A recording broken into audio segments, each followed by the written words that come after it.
It started the night the power went out. No storm. No warning. Just darkness. 1 second I was scrolling through my phone in the kitchen, and the next, silence swallowed the house. The hum of appliances died, the overhead light blinked out, and I stood still, holding a glass of water that suddenly felt too loud in my hand. From upstairs, I heard her voice. "Ryan," she called. "You okay down there?" I cleared my throat, trying not to sound thrown off. "Yeah, just the power." "You good?" "Yeah," she said, but her voice wavered. "Can you come up here?" It had only been a year since my dad married her. I was 23, fresh out of school, stuck between jobs, crashing in their guest room until I figured things out. She was 45, still somehow younger than her age, all calm confidence and understated beauty. I never called her mom, that would have been ridiculous. Her name was Elena. When I got upstairs, the hall was lit only by the orange flicker of a few candles. She stood in the doorway of her bedroom, barefoot in a long black sweater, holding a bottle of red wine like she'd been waiting for something. Or someone. "Come in," she said. I hesitated. Not because I was afraid, but because something felt different. Like the air had shifted. She was watching me too closely. I stepped into the room. "It's quiet," I said. She nodded and smiled softly. "Strangely peaceful, right?" She poured 2 glasses. I didn't ask if she meant to. I just took one, and we sat on the edge of her bed like 2 people pretending this was normal. The wine warmed my chest. Her eyes lingered a second too long. "You're always so tense," she said, tilting her head. "Like you don't know where to fit." I shrugged. "Maybe I don't." She looked down at her hands. "I get it more than you think." It was strange, sitting there beside her in candlelight, hearing her talk like that. Like she wasn't the woman who wore tailored dresses and ran the house with quiet precision. In that moment, she was something else, lonely, maybe.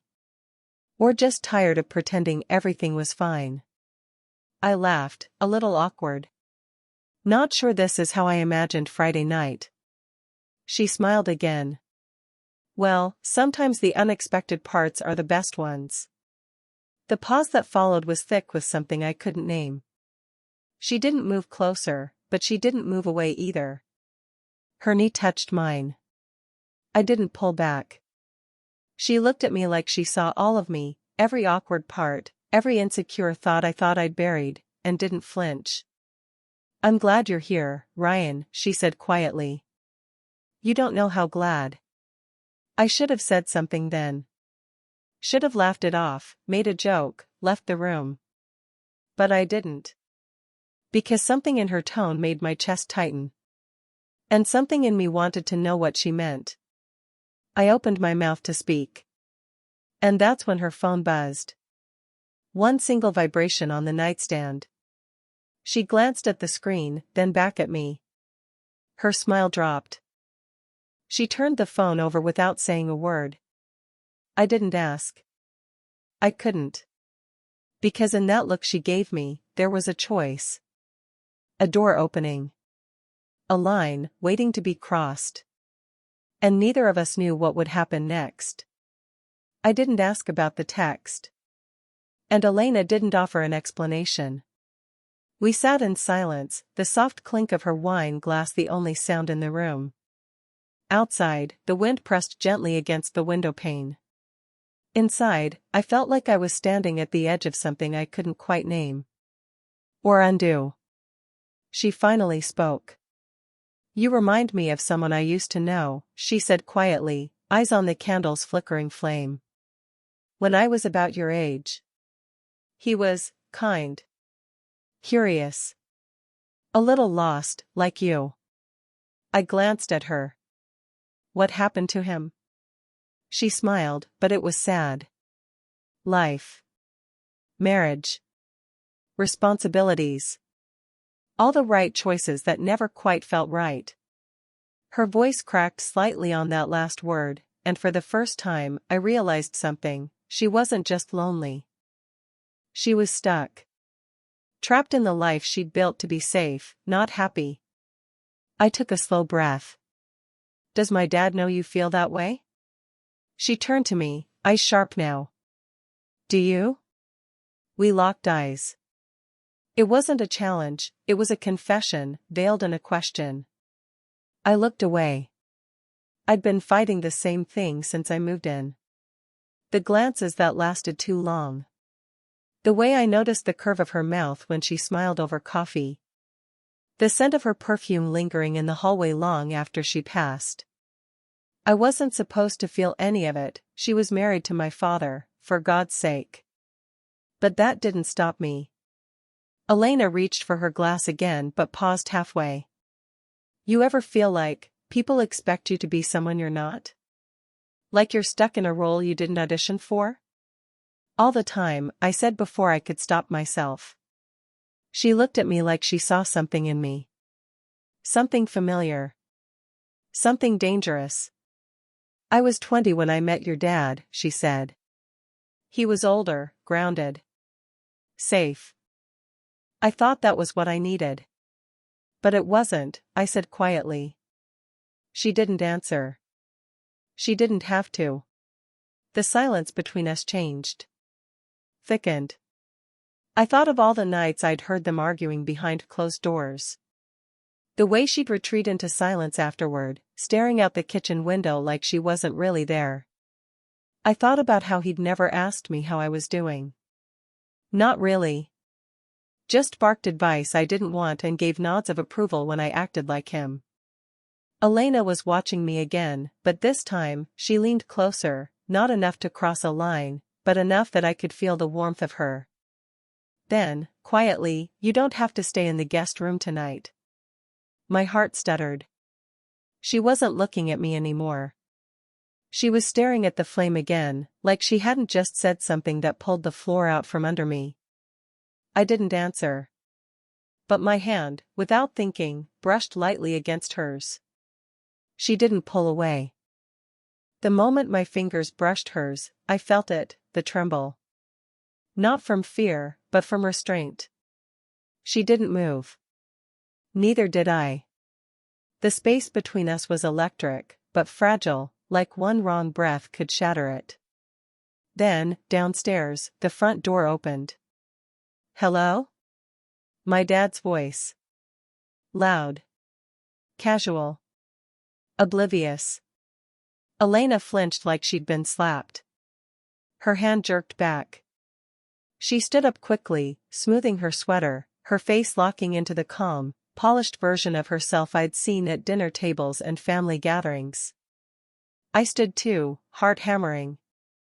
I thought he wasn't coming back tonight. He wasn't, she said, barely above a whisper.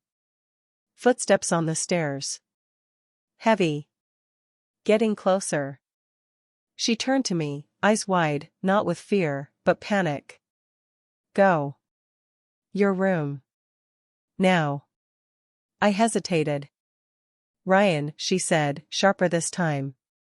I slipped out into the hallway just as my dad reached the top step. He looked at me with a raised brow. Power still out? Yeah, I said, forcing a casual tone. We were just making sure everything's okay upstairs. He gave a distracted nod, already walking past me toward the bedroom. Elena? Here, she called, perfectly composed. I watched them disappear behind the door. A second later, I heard it lock. Back in my room, I sat on the bed, pulse still racing. I couldn't stop picturing her expression right before he came in, torn, open, like she wanted me to say something, do something. And now she was in there with him, the man I owed everything to. The man who trusted me. And I was thinking about his wife. What the hell was wrong with me? Minutes passed. Then an hour. I couldn't sleep. I couldn't even close my eyes. Every creak in the house made me flinch. I kept replaying that moment, our hands touching, her voice asking me not to stay in the guest room, and then the door slamming that all into silence. Just past midnight, I heard a knock. Soft. Hesitant. I opened the door, and there she was, barefoot again, arms crossed tightly around herself. "He's asleep," she said. I stared at her. "Why are you here?" Her eyes searched mine, tired but honest. "Because I couldn't stop thinking about you." I shook my head, stepping back. "Elena, we can't." "I know," she said, voice breaking. "I know. That's what makes it worse." She stepped into the room anyway. I didn't stop her. The space between us was nothing now. Every part of me wanted to reach for her, to feel what I hadn't dared to want. But she was married. To my father. I turned away, running a hand through my hair. "This is insane." She stepped closer. I could feel her breath on my neck. "Then why does it feel like the only real thing in this house?" I turned. We were inches apart. And then, a loud knock at the front door. We both froze. Someone else was here. The knock at the front door echoed like a warning shot. Elena's eyes widened, her lips parted as if to speak, but no sound came. For a second, neither of us moved. We just stared at each other, knowing that whatever fragile line we were walking had just gotten thinner. Then came the second knock. Louder. "I'll check," I whispered, brushing past her. As I moved down the hallway, I could feel her eyes on my back. Part of me hoped it was nothing, a neighbor, a delivery gone wrong.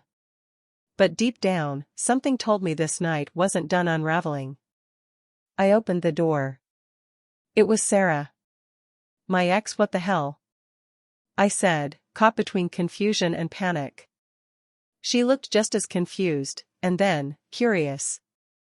Her eyes scanned me, then drifted past my shoulder.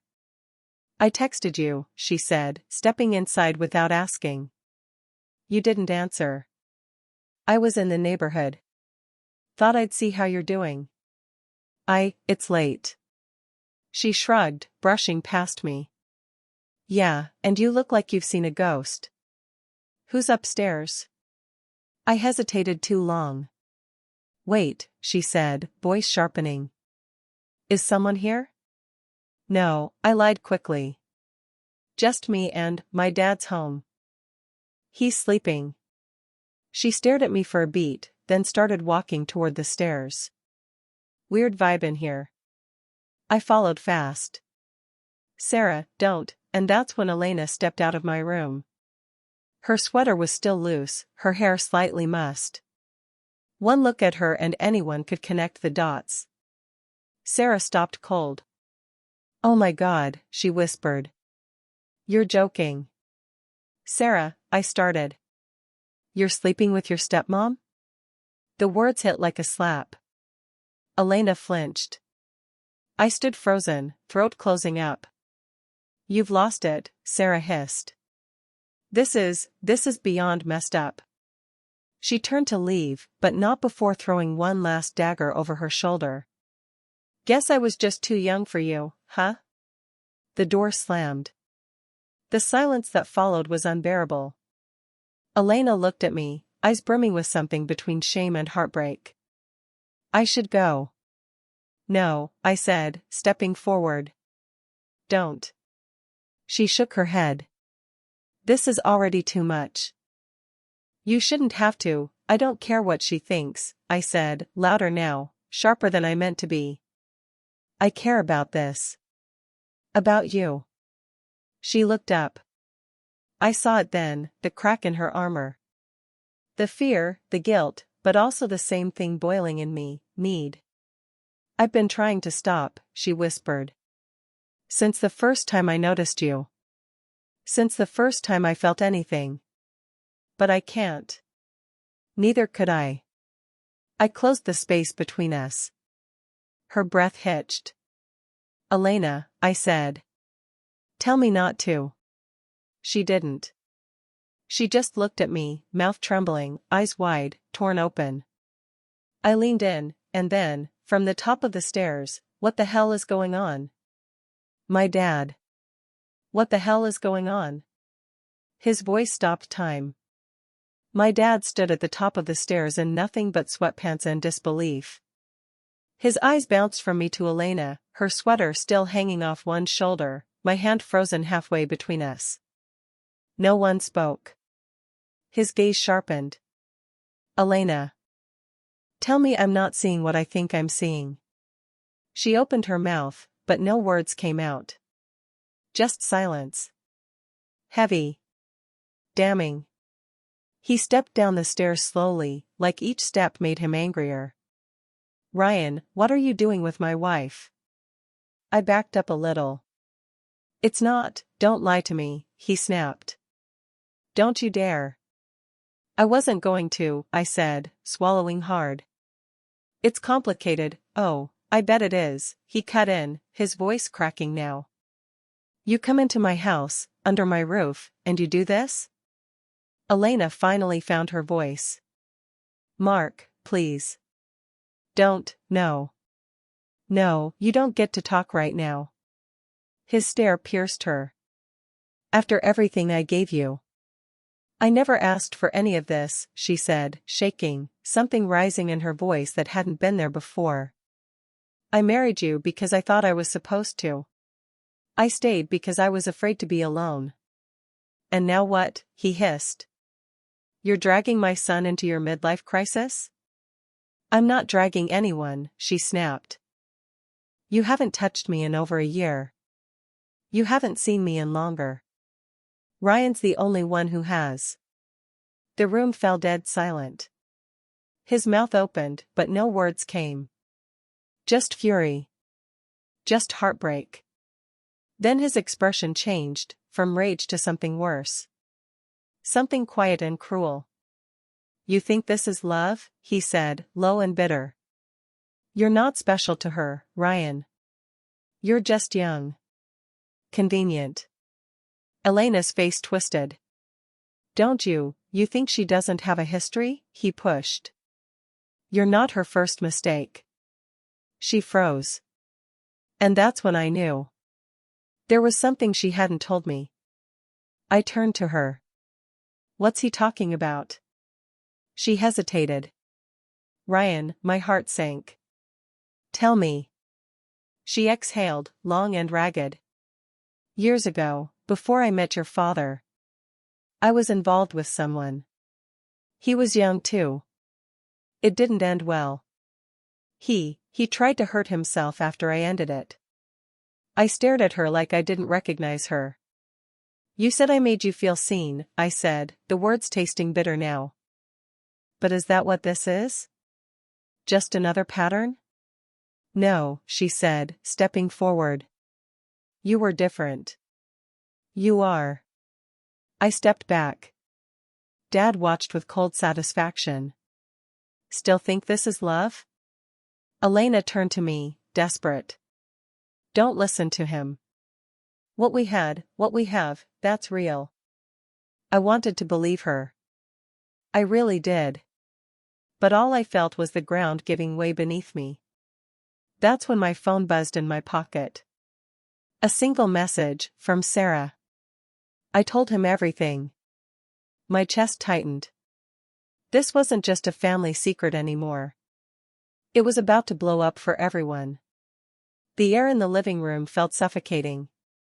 Elena stood between me and my father, eyes wet, shoulders tense, like she was bracing for something no one could stop.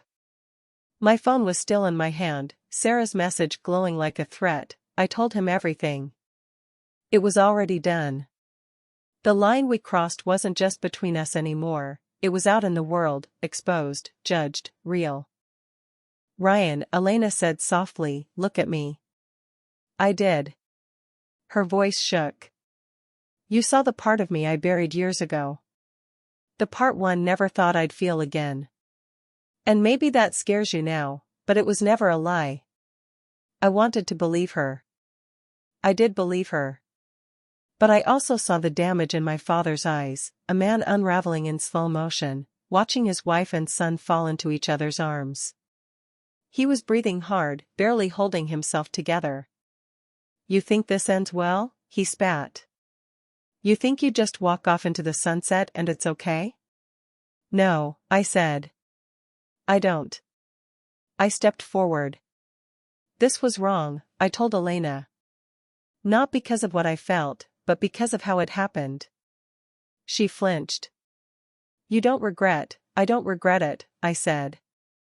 "But I can't stay here pretending we didn't blow a hole through everything around us." We lit a match in a house full of gasoline. Her lip trembled. "I love you," she said, voice small. "That's not going to change." My chest ached. "I love you too," I admitted. "But that's not enough to fix what we broke." Behind her, my dad said nothing. Just sat down on the stairs, as if too tired to yell anymore. Elena looked at me, one last time, and I saw it all in her face, the longing, the sorrow, the truth of what we'd found together, and the wreckage it left behind. "I should go," she whispered. I nodded, slowly. "Yeah. You should." She walked to the door, stopped, and turned. "You made me feel alive again, Ryan." Then she was gone. Silence. I looked over at my dad. He didn't meet my eyes. "I'm not proud of it," I said. He let out a short, bitter laugh. "No part of me wants to forgive you." "I get it. But part of me," he added, quieter now, "knows I haven't been the husband she needed. Or the father you did." It wasn't an apology. But it was honest. We sat like that for a long time. No yelling. No drama. Just two people sitting in the crater of what used to be normal. Outside, her car pulled away. Inside, I felt everything crash and settle. No one won. No one walked away clean. But for once, nothing was hidden. And maybe that was the only way forward.